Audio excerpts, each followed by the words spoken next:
Jadi dia punya kuasa untuk melakukan penuntutan dan melaksanakan putusan hakim, ya, eksekutor, yaitu.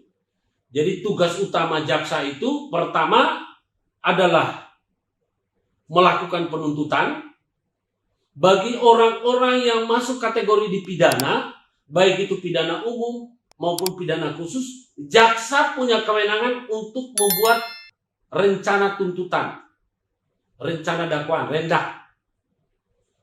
Jadi ada namanya jaksa penuntut umum, ya. Kemudian yang ketiga, jaksa yang kedua adalah mereka itu melaksanakan eksekusi atas putusan hakim. Ya, jadi nggak terlalu.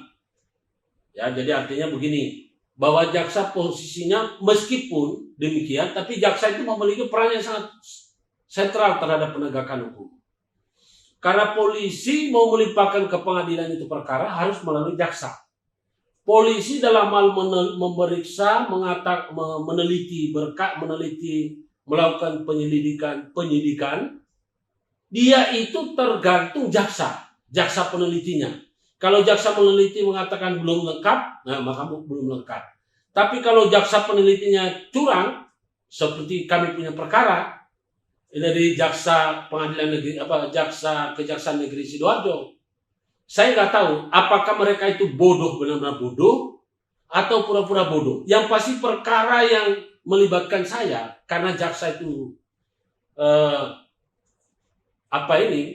jaksa yang pernah saya viralkan di sosial media, ada seperti kesan mereka dendam, ya, mereka tidak puas sehingga begitu perkara saya diajukan oleh jaksa langsung memberikan oke, lengkap, padahal tidak sesuai dengan hukum. Ya, itu yang perlu saya sampaikan. Kemudian hakim. Nah, hakim itu punya pedoman batasan, ada 5. 1, KUHP. KUHP itu mengatur tentang perilaku hakim. Ya, KUHP ini pegangannya penyidik dalam hal menyelidiki dan menyidik perkara. Begitu juga jaksa. Jaksa juga pegangannya KUHP. Ya. Tapi hakim ini selain dari KUHP, dia ada lagi 1. Apa itu? Undang-Undang Kekuasaan Kehakiman. Kalau yang terakhir ini adalah Undang-Undang Nomor 48 tahun 2009 tentang kekuasaan kehakiman. Itu adalah membatasi hakim untuk melampaui batasan, melampaui wewenang. Nah, kadang-kadang bagi masyarakat pencari keadilan yang tidak tahu, mereka itu manut-manut saja. Nah, mulai sekarang saya ingin beritahu kepada masyarakat, tidak boleh manut. Ya, Anda ikuti edukasi saya. Saya ini melawan. Dalam 2 perkara, saya tidak pernah menjadi ayam sayur atau menjadi ayam betina. Saya jadi ayam jantan. Saya lawan terus. Hakim itu bukan monster. Hakim itu sebetulnya juri. Jadi Anda jangan salah. Hakim bukanlah sebetulnya menentukan atau bukan hakim yang harus menghukum atau menghakimi masyarakat. Itu keliru. Hakim itu justru adalah pengawal keadilan. Jadi kalau ada hakim yang curang, berarti terdakwa atau pencari keadilannya bodoh dan lemah. Jadi tolong diingat, hakim itu bisa curang, bisa semena-mena, bisa seenaknya, kalau orang yang mencari keadilan itu bodoh dan lemah. Siapa yang mencari keadilan? Terutama terdakwa. Atau para pihak dalam perkara perdata. Atau pengacaranya. Lah ini, hati-hati masyarakat mencari pengacara. Tidak semua pengacara mengerti hukum. Tidak semua pengacara membela kliennya. Tidak. Bahkan bisa jadi pengacara itu lebih gila lagi, dia main 2 kaki. Dia main. 1 kaki, dia sesuai dengan kuasa. Yang 1 kaki, dia kong-kali-kong dengan lawan. Itu berbahaya. Jadi masyarakat harus hati-hati. Anda perlu mencari tahu tentang rekam jejak daripada pengacara Anda. Sekarang kan ada sosmed. Begitu Anda sudah terima kuasa, Anda coba klik nama pengacara itu. Lihat. Dia rekam jejaknya. Kalau dia pernah menipu, pasti kelihatan. Oh, ini pernah menipu. Ya, pernah menipu. Maksudnya pernah menipu klien. Pernah menantangkan klien. Anda bisa lihat situ. Jadi masyarakat jangan karena pengacara, karena kenal, karena apa, jangan. Ya, saya bukan meminta supaya Anda mencari saya, tapi Anda ingat, saya selalu tampil di media. Kalau saya nggak benar, tidak mungkin saya berani tampil di media secara rutin. Saya memang tidak disukai oleh orang-orang yang suka menyogok, karena saya tidak suka main sogok. Saya tidak mau membela klien yang minta supaya menghancurkan orang lain dengan sogokan. Saya mau memperjuangkan hak-hak klien dengan dalil dan argumentasi sesuai dengan ilmu hukum. Bukan membuat sesuatu yang klien itu jadi misalnya gini. Sebetulnya kita salah, tapi saya menyuap hakim, saya menyuap jaksa, saya menyuap penyidik supaya klien saya yang salah itu menjadi benar. Berarti lawan saya yang salah. Ya, saya tidak begitu. Jadi kalau saya membela klien saya salah, saya carikan jalan agar apa yang dilakukan itu ada apa? Ada istilah pemaaf, ada toleran, ada istilahnya ada faktor-faktor lain yang bisa membuat orang melakukan ini karena terpaksa. Jadi bukan kita mengarang. Jadi kemudian lawannya bukan berarti dihancurkan, bukan.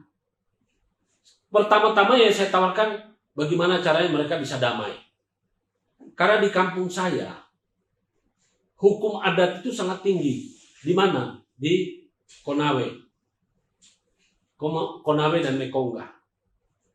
Konawe itu ada asli suku Tolaki. Ya, kami biasa menyelesaikan masalah dengan sistem adat. Kalau syarat, ada rotan yang bulat-bulat itu ada. Dan hukum kita itu secara internasional sudah dipakai oleh negeri Belanda. Apa itu? Restoratif justice.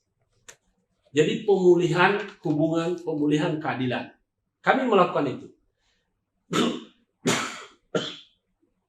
Kebetulan di Indonesia saya melalui dari kantor proteksi perlindungan hukum merupakan pelopor lahirnya restoratif justice.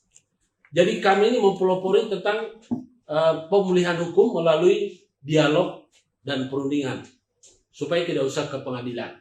Jadi mereka bisa berdamai, win-win solution. Jadi cari jalan tengah.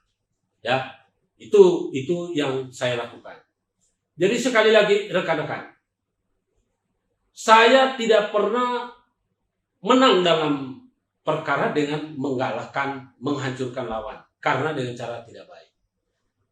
Saya punya klien rata-rata menang dengan cara yang elegan. Lawan kita juga bisa menyadari, oh ya benar, berarti saya salah. Jadi kalau klien kita benar, klien kita tidak terlalu dihancurkan. Kalau klien kita salah, kita tetap meminta supaya lawannya klien kita itu dapat memahami. Jadi ada faktor toleransi, ya, kayak seperti penyakit, ada batas toleransi. Nah, itu yang harus dilakukan. Pengacara bukan menang menghancurkan lawan, bukan. Apalagi dengan menang melalui cara-cara yang tidak benar, tidak baik. Misalnya menyogok atau mengkondisikan, itu tidak benar. Saya menangani koruptor, insya Allah. Ya. Jadi kalau koruptor bukan berarti saya benarkan dia korupsi. Saya panggil kliennya.